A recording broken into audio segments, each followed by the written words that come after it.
Hey everyone, welcome back to my first blog. আশা করি তোমরা সবাই খুব খারাপ আছো, কারণ যা গরম পড়েছে এই গরমে ভালো থাকা সত্যিই সম্ভব নয়। আমাকেই দেখতে পাচ্ছ গরমে দিন দিন শুকিয়ে যাচ্ছি। জানি না আর কিছুদিন পরে আমাকে খুঁজে পাওয়া যাবে কিনা, কারণ দুদিন পরে যা গরম পড়বে একেবারে পাঁপড় ভাজা হয়ে যাব। বাই দা ওয়ে, কাজের কথায় আসি এবার। আজকে আমার একটা ইনভিটেশন আছে, তো সেটার জন্যই আমি রেডি হচ্ছি। কিসের ইনভিটেশন?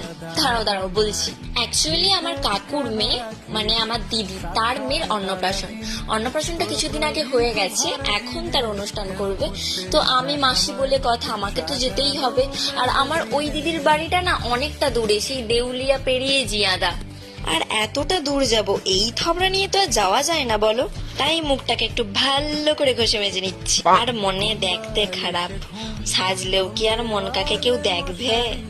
ঘইসা মাইজে একটু চেষ্টা করছি যদি সুন্দর লাগে তো। তোমাদের সাথে বকতে বকতে আমার মেকআপ প্রায় শেষের কাছাকাছি, কিন্তু এই মাস্কারা পরার সময় একটা কেচ্ছা ঘটে গেছে। এই মাস্কারাটা যে কতবার আমার ঘেটেছে তার কোনো ঠিক নেই।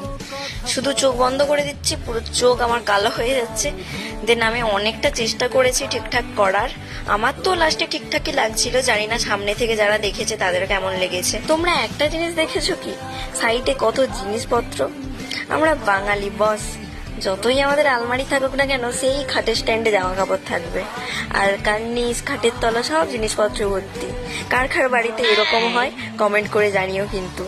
বাই দা ওয়ে, আমার মেকআপ কিন্তু হয়ে গেছে। এই আমার ফুল আউটফিট। মেকআপের তো মও জানি না, তবু যতটা পারি চেষ্টা করি। তো তোমাদের কেমন লেগেছে অবশ্যই কিন্তু জানিও, সেই আশাতেই বসে থাকবো। আর এইদিকে দেখো আমার গুডকিও রেডি হয়ে গেছে, রেডি হয়ে এখন রাস্তায় দাঁড়িয়ে আছে, কারণ ওর বড় পিপি আসবে, মানে আমার বড় দিদি আসবে। তো তার জন্যই আমরা সবাই ওয়েট করছি। আর এইদিকে তোমাদেরকে ও হাইও করে দিল। গুডকি বলতে ও হচ্ছে আমার দাদার মেয়ে।